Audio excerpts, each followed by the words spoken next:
Trump की चापलूसी में बुरा फंसा पाकिस्तानी मुनीर। ऐसा क्या कहा कि इधर पब्लिक दौड़ाएगी उधर ईरान मारेगा।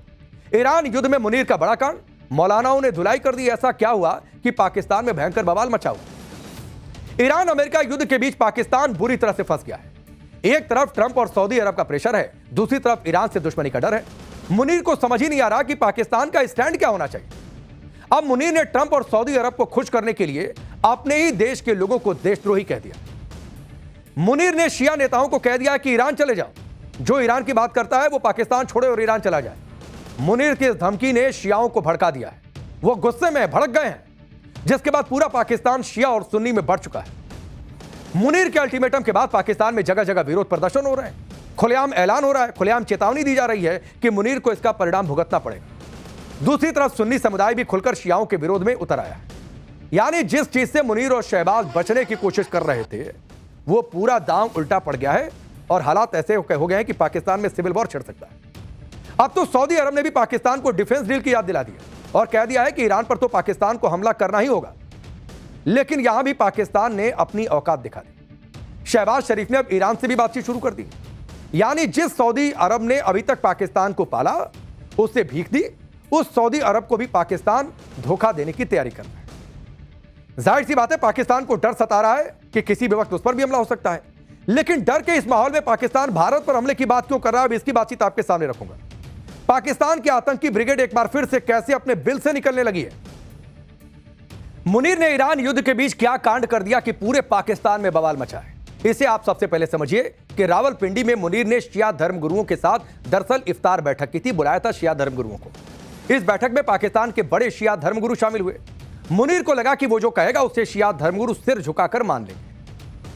लेकिन यहीं पर मुनीर को अपनी हैसियत पता चल गई कि पाकिस्तान में चलती किसकी है। मुनीर ने शिया नेताओं के सामने पाकिस्तान में हो रहे शिया समुदाय के प्रदर्शन की बात रखी और इस पर अपनी नाराजगी जताई कि यह प्रदर्शन होना नहीं चाहिए। मुनीर ने शिया नेताओं पर देश की वफादारी के बजाय ईरान के प्रति निष्ठा रखने का आरोप लगा दिया। मुनीर ने यहां तक कह दिया कि वो पाकिस्तान में अफरा तफरी बर्दाश्त नहीं करने वाले हैं। अगर उन्हें यानी शिया धर्मगुरुओं को या शिया समुदाय से किसी को ईरान से इतना ही प्यार है तो पाकिस्तान छोड़ दे और ईरान चला जाए। शियाओं की ईरान के प्रति वफादारी पाकिस्तान की एकता के खिलाफ है, यह भी मुनीर ने कहा। और यहीं पर दरअसल मुनीर ने सबसे बड़ी गलती कर दी। तो मुनीर को मुनीर के ही मुल्क में मुनीर की औकात दिखाई जा रही है। पाकिस्तान में पहले से ईरान के समर्थन में प्रदर्शन हो रहे थे। ऐसे में मुनीर की बातों ने आग लगा दी। तो शिया के लोग कह रहे हैं निकालो पाकिस्तान से, हिम्मत है तो। पाकिस्तान में अभी एक सांप्रदायिक मुद्दा बन चुका है, क्योंकि पाकिस्तान में पहले ही शिया और सुन्नी विवाद चलता रहा है।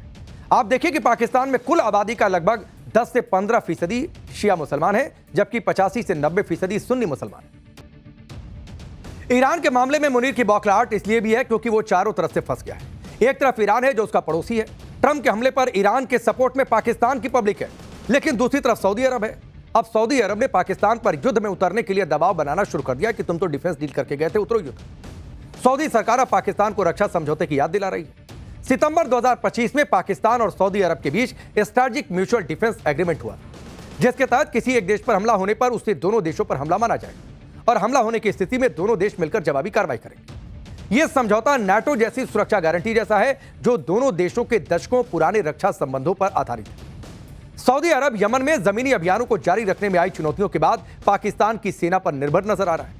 इस रक्षा समझौते से सऊदी अरब को पाकिस्तान की परमाणु प्रतिरोधक क्षमता का भी फायदा मिलेगा, जिससे अमेरिका पर उसकी निर्भरता कम होगी। इसके अलावा वो ईरान के खिलाफ मजबूत स्थिति में होगा। अगर ईरान के मामले में पाकिस्तान सऊदी अरब के साथ जाएगा तो उसकी हालत बुरी हो जाएगी, क्योंकि ईरान तब पाकिस्तान को छोड़ेगा नहीं। उसके बाद पाकिस्तान को डर है कि कहीं ईरान हमला न कर दे, क्योंकि उसकी तो एक लंबी सीमा सटती है पाकिस्तान से। ऐसे में पाकिस्तान अब ईरान के सामने भी नाक रगड़ रहा है। आज शहबाज शरीफ ने ईरान के राष्ट्रपति मसूद पेजेश्कियान से फोन पर बातचीत की। शहबाज शरीफ ने तनाव कम करने के लिए बातचीत पर जोर देने की बात कही, साथ ही उम्मा यानी मुस्लिम समुदाय की एकता पर भी जोर दिया।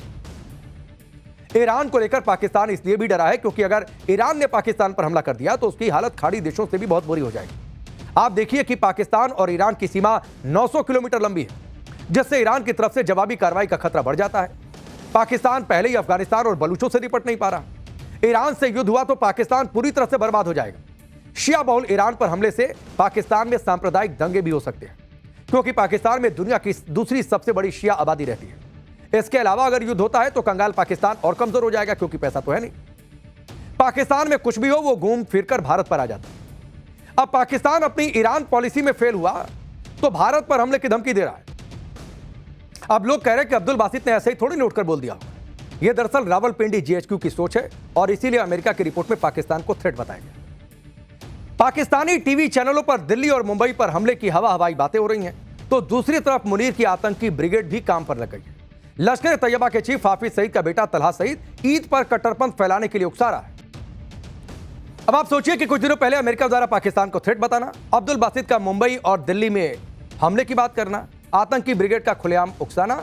लोग कह रहे हैं मुनीर ने अपने डेथ वारंट पर, पाकिस्तान के डेथ वारंट पर साइन कर लिया। अब हमारा स्पेशल सेगमेंट सोचा है कभी, वो सवाल जो दिमाग की बत्ती जलाते। माला जपते हुए साधुओं और सन्यासियों को आपने देखा होगा, घर में भी बड़े बुजुर्ग माला जपते हैं। कहा जाता है कि माला जपने से ध्यान लगाने में आसानी होती है।